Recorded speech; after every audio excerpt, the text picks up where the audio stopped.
Gary, just what led to you guys being so active defensively and all the steals and being able to turn that into offense? Honestly, I think we're just excited to get back on home court and just do what we do, just bring energy, be in the passing lanes. It was a big game to get back to that, the basics of what we do on defense. So I think it's just the crowd and being back on the home floor. Being back at home, Steve said this game reminded him of the first one back after a long and East Coast road trip. How do you think you guys found your footing in this game? Honestly, I think it's just pretty easy. We have a great feel here, and we know we need to do to get out and going and make runs and lead. It starts with our defense. So Dre did a heck of a job. Juan, everybody was active, had deflections, and we got the 50-50 balls, and we got them going in transition.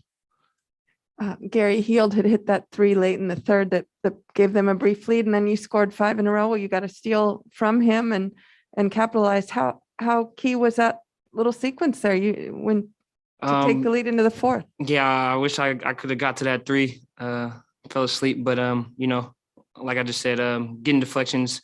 We try to blitz him just to get the ball out of his hands, and I try to get a hand on whatever I could, and we tipped a couple and we got out and we got easy ones. So we just try to stay with that and make plays.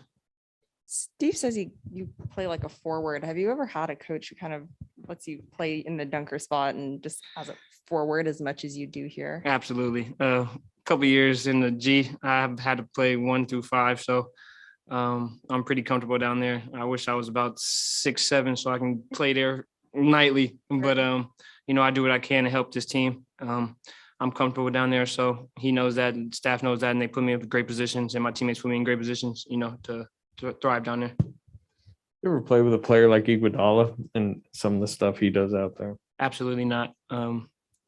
I guess his vision gets better with age, so he sees things that a lot of people don't see, and I know he's looking for players, so I just trying to find an open gap for him, and Andre's going to be himself, so we're not worried.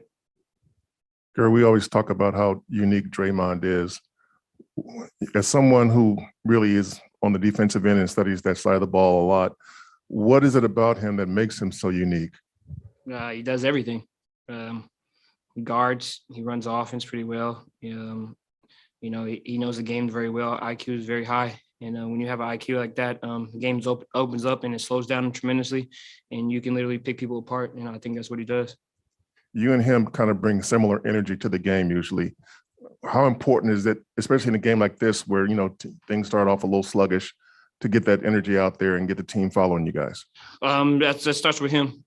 He makes plays, and, we feed off him.